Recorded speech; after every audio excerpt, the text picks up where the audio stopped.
Hey guys, throwing another video at you. So with all the returning characters from past, present, and spin-off, one thing that has been hot in the rumor mill is, will Brian make an appearance in this film? Now, here's why I think it might happen, and here's why I think it won't. Why I think it might happen. Number one, Mia being back.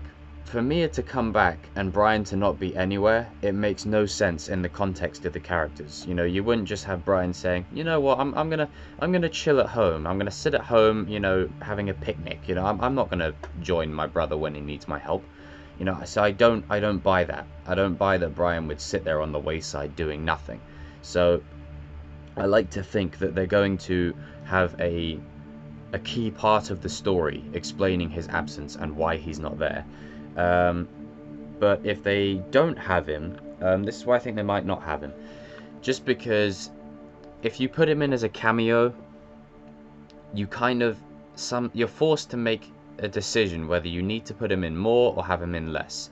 And when you use any character for any kind of cameo, the cameo has to be justified. So for Leia at the end of Rogue One, when she got the plans, that was justified because it set up A New Hope, and basically it set up what was going to happen after. So the cameo worked. Brian just doing a cameo in these next two movies, you know, to say, hey, I'm here, in a way, it in the context of the character, to me, it doesn't make a whole lot of sense. You know, you'd expect the character to show up and be there for the whole thing. Now, obviously, they can't do that, and there's limitations, even with today's technology, of de-aging and all that kind of stuff. There's still limitations to what they can do. Now, I think a cameo is still possible for Fast 9 and 10, but I don't want the cameo to just end up being some kind of flashback. Like, you know, have him involved in some way. Maybe in Fast 9 have it as a flashback, because I think there's a picture of Vin Diesel and Cody Walker that was put on Instagram, of when Cody Walker, whenever he comes to the sets, there's always like this kind of energy.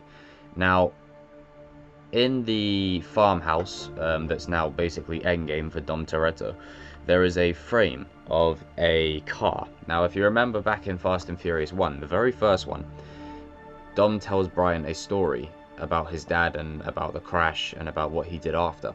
So there has been rumor out there that it could be a flashback scene to both him and Brian visiting that scene and adding more context to it. Now, I would be fine with that. I would be up for that. I think that would be cool.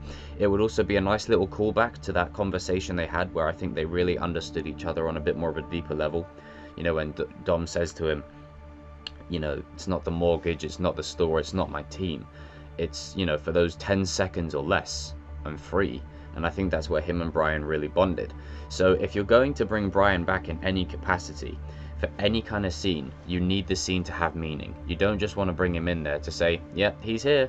A bit like how they brought Lucas Black back as Sean Boswell and some of the Tokyo Drift characters. I don't want them to just be there to say, hey, we're here. A bit like some characters in Fantastic Beasts 2 were. Now, I don't know if any of you have ever seen that film, but, you know, whenever I was watching it, there were characters appearing, and I was like, oh, it's that person. Oh, it's that person.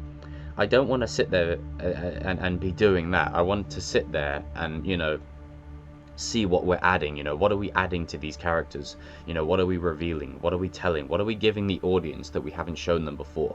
Now, if a cameo in Fast 10 for Brian is just him helping in the final battle or something, I would be fine with that. But anything that adds to the character and reveals a bit more about the character or his connection to other characters, I am perfectly fine with. But again, it's all about in the execution.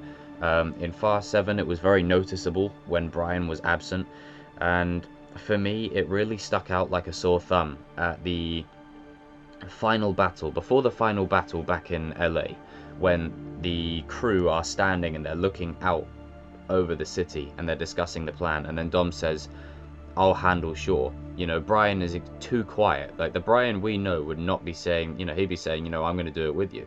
You know, I'm going to help you. Now, obviously, they had to rewrite it to fit the circumstances, and they did a fantastic job.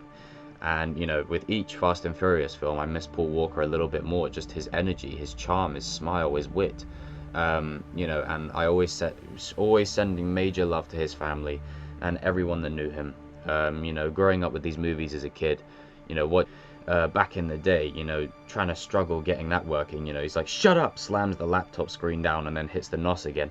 You know, that kind of stuff made me fall in love with cars the way I have. Now, admittedly, I'm not as in love with cars as other people are, but it has brought about a passion for certain types of car, if you know what I mean. I think we can all agree that this franchise has helped us care about cars a lot more than we would have otherwise, and he played a major part in that. So again, as always, Paul Walker, you're always in our hearts. And a Brian cameo, would you guys be down for it? Would you not? Comment down below, let me know, and let everyone else know what you would like to see, how you'd like to see him implemented. So I think that's a strong rumor that is going around, that it's going to be a flashback scene covering that, and I would be okay with that. I'd like that. I'd like that kind of tie-in. It would make sense, but there needs to be a reason as to why Brian's absent, and I don't envy the writers, because the reason Brian is absent, it needs to be like, you know, as I said, not just sitting at home playing PlayStation.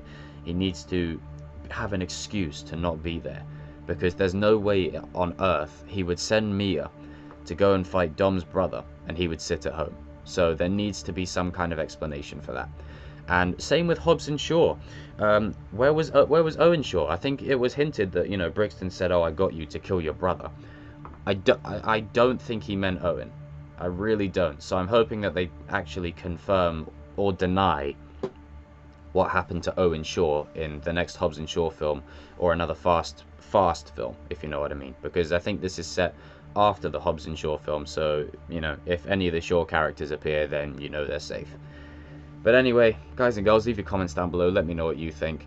Would you be excited for a Brian return, and if so, how would you like to see him implemented? And or do you think no? Do you think they should just let him rest and leave him be? Now, as I said, I don't want him to have a major role if he comes back, because, again, just let the character rest. But with them bringing Mia back, they kind of have no... They've written themselves into a corner. They have no choice but to find a logical explanation as to why Brian is not there. And this is what I mean. Since Furious 7 onwards, Brian's absence is so missed. Like, it's so noticeable. And I think this is a big part of why they brought Han back, because, you know, you don't have... And this ties into Fast 5. They killed off Vince, and, you know, to me, it was a waste of a character. Like, it was emotional as hell, but, you know, you could have done so much more with it. But I think what you got to look at it as, when they did Fast 5, they had no idea if it was going to make us, you know, still be a success. So they killed him thinking that they might not make anymore. And then based on how much it did at the box office, and then the end credit scene, and the hype for the next one, they thought, you know, alright, we're going to keep going. But I think, looking back, they regret killing off a lot of the fan-favourite characters, such as Vince, Giselle, Han. I would say Elena, but for me, Elena's character arc was complete. You know, in 8, it was quite an emotional farewell for her, and it was a fitting end, and then Dom got justice for her, so that worked for me. But, you know, looking back, there's so many characters that they could use now that, you know, just they could have a really big role going forward, but they're dead. So I think bringing Han back was a major factor in that kind of mindset.